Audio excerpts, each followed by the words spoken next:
The scorching desert sun beat down on Edwards Air Force Base as Sarah Martinez wiped sweat from her brow. At 24, she was already known as the miracle worker at Johnson's Airfield, the small civilian operation that sat just outside the military installation. What the military brass didn't know was that the college dropout from MIT possessed an almost supernatural ability to diagnose and repair aircraft malfunctions that left seasoned engineers scratching their heads. Today, however, was different. The distinctive roar of an F-35 Lightning II had caught her attention earlier as it performed maneuvers overhead, followed by an ominous silence and the distant wail of emergency vehicles. Sarah had shrugged it off until her boss sent her to deliver some routine parts to the base. "I don't care if it takes a week.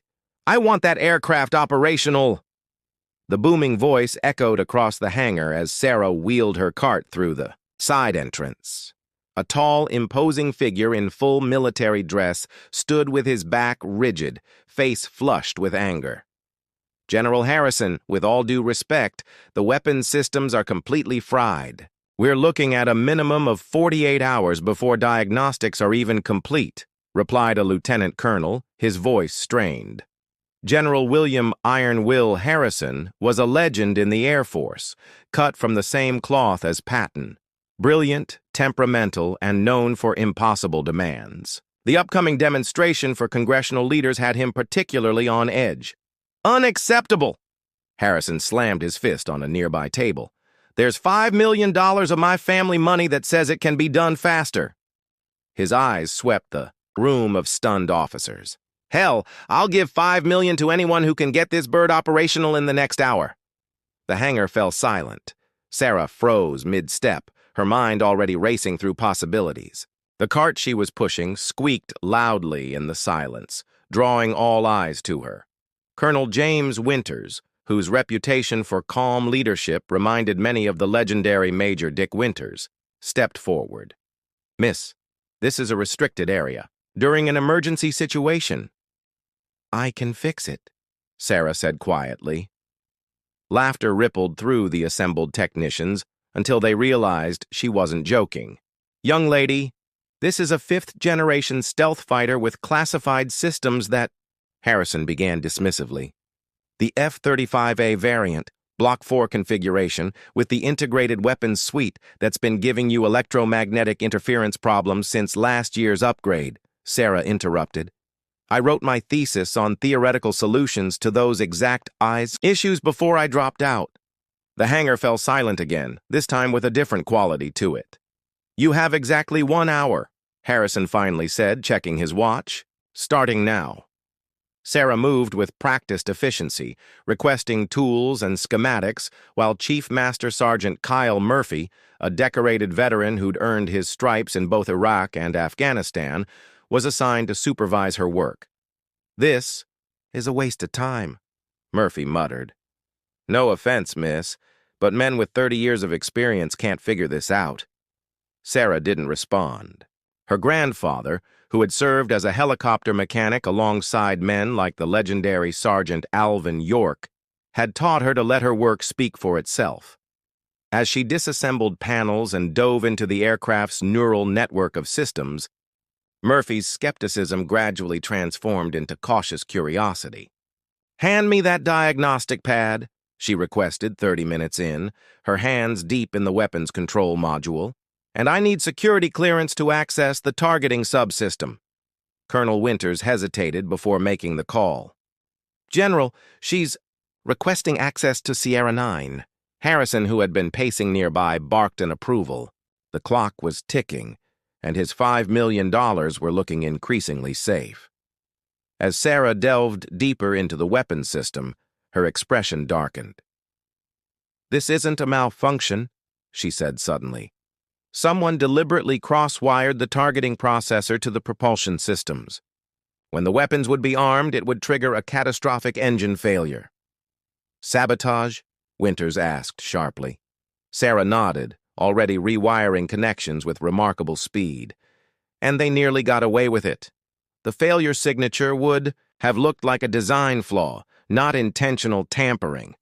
With 15 minutes remaining, Sarah had assembled a makeshift bypass that rerouted the critical systems. Her hands moved with surgical precision, connecting microscopically thin wires while military technicians watched in astonishment. "The railgun targeting system is actually more efficient this way," she explained, reinstalling the access panel. "You'll get approximately 15% better energy conservation during targeting cycles." As the final minute ticked down, Sarah closed the last panel and stepped back. "Try it now." The test sequence initiated with a low hum that built to a confident purr as systems came online one by one. The weapon's diagnostic completed without a single error flag, something the jet hadn't achieved since its last major upgrade. General Harrison stared at his watch in disbelief as the hour mark hit precisely when the diagnostic screen flashed green across all systems. "How the hell did you do that?" he demanded. "My grandfather always said machines have a language. Most people learn formal phrases from textbooks. I learned to speak it fluently from him." Sarah wiped her hands on a shop rag. "Also, I recognized the sabotage pattern from a theoretical attack vector I identified during my studies." 3 days later, Sarah received a certified check for $5 million, delivered personally by General Harrison to Johnson's airfield. But the general had more than payment on his mind. "The Air Force needs people who think differently," he said, handing her a second envelope.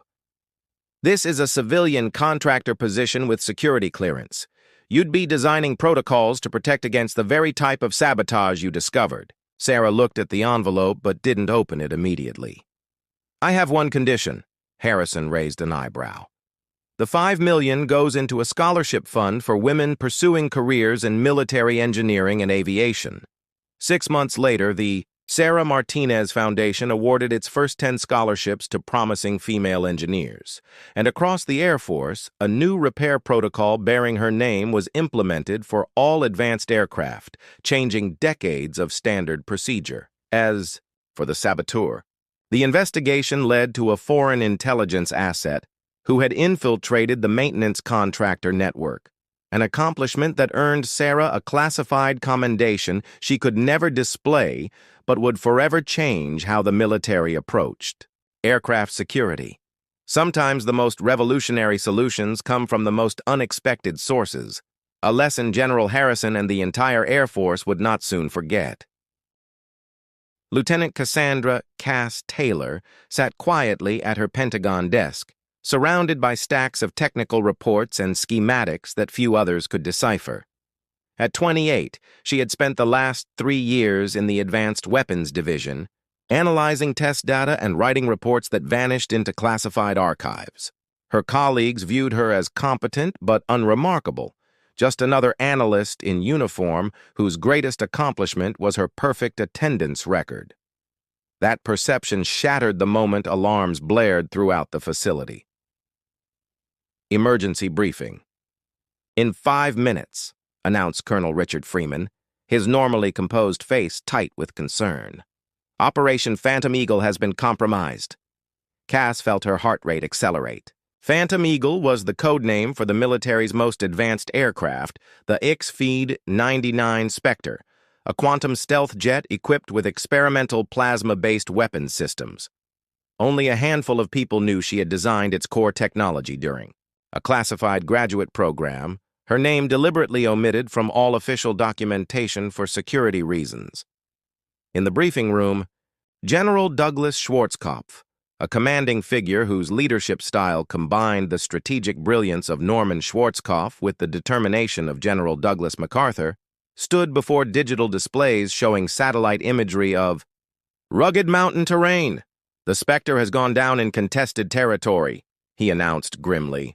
"Our pilot ejected safely and has been extracted, but the aircraft remains relatively intact. We have a 90-minute window before enemy forces reach the crash site." "Extraction team status?" someone asked. "Negative. Too risky with conventional aircraft." Schwarzkopf's gaze swept the room. "We need someone to repair the Spectre on site so it can fly itself out using autonomous systems."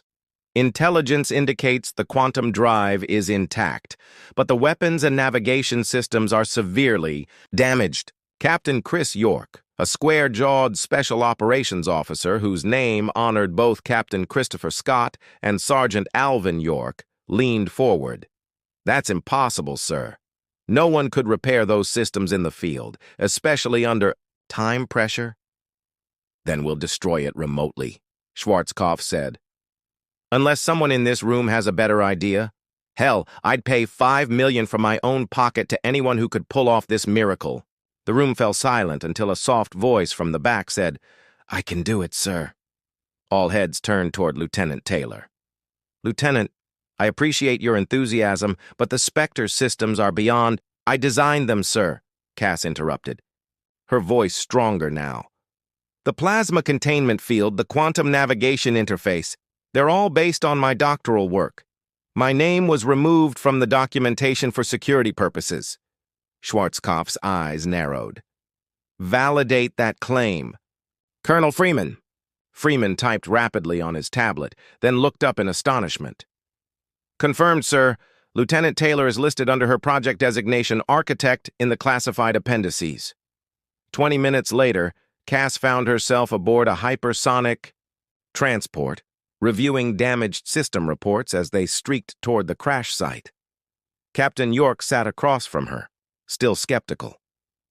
"Even if you designed it, repairing advanced technology in the field is different from designing it in a lab," he said. Cass didn't look up from her tablet. "The systems were intentionally modular. I insisted on it during development." "Why would you design weapon systems and then accept a desk job analyzing other people's work?" York asked. "I didn't have a choice," she replied simply. "Women aren't typically assigned to experimental weapons programs regardless of who designed them. Their transport touched down a half-mile from the crash site, and they quickly made their way to the downed aircraft. The Spectre's sleek, angular form lay partially concealed among trees, its quantum-shifting hull panels flickering erratically between visibility and perfect camouflage.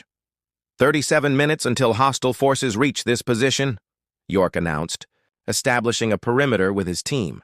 Cass immediately went to work, accessing emergency panels and diving into the aircraft's complex systems. The main plasma containment field had destabilized, creating cascading failures throughout the weapons platform. "This is worse than the reports indicated," she murmured, pulling components from access panels. "Can you fix it?" Schwarzkopf's voice came through her comms. "Not conventionally," she replied, "but I can implement a modification I've been developing theoretically." She pulled out her tactical knife and began carefully stripping connection points from various systems. Working with improvised tools, she rerouted power conduits and reprogrammed system parameters. 15 minutes, York warned as distant engine sounds reached them. "We need to consider demolition protocols." "Almost there," Cass replied, her fingers flying across the emergency keyboard interface. "I'm reconfiguring the plasma weapon to function as a temporary shield generator while rerouting navigation through auxiliary systems." She made one final connection, using components from her own tactical gear to bridge critical circuits. The aircraft hummed to life, its hull stabilizing into perfect invisibility. "Remote systems online," she announced, sliding out from the access hatch. "I've implemented an upgrade to the stealth system that should mask its energy signature during autonomous return." As they retreated to their transport, the Spectre silently rose from its crash position and accelerated away, completely invisible to both visual observation and radar. They barely escaped as enemy forces converged on the now empty crash site. Back at the Pentagon, General Schwarzkopf approached Cass with a check in hand. "Lieutenant Taylor, you've earned this $5 million. What you accomplished was nothing short of miraculous." Cass looked at the check but made no move to take it. "With respect, sir, I don't want the money." "Then what do you want, Lieutenant?" "Recognition," she said firmly. "I want my name on my work. I want a position on the development team, not analyzing their reports after the fact." And I want the military to stop hiding women's contributions to weapons technology." The room fell silent as Schwarzkopf considered her words. Finally, he tore the check in half. "You'll have more than recognition, Lieutenant. You'll have your own division. The modifications you made in the field have revolutionized our understanding of quantum plasma technology." 3 months later, Major Cassandra Taylor led the newly formed Quantum Applications Division, overseeing a team of engineers developing the next generation of defensive systems. The technology she had salvaged from the Spectre became the foundation for an entirely new class of aircraft. The Air Force had learned a valuable lesson about overlooking talent based on gender, and about the remarkable things that could happen when they recognized brilliance regardless of where it came from.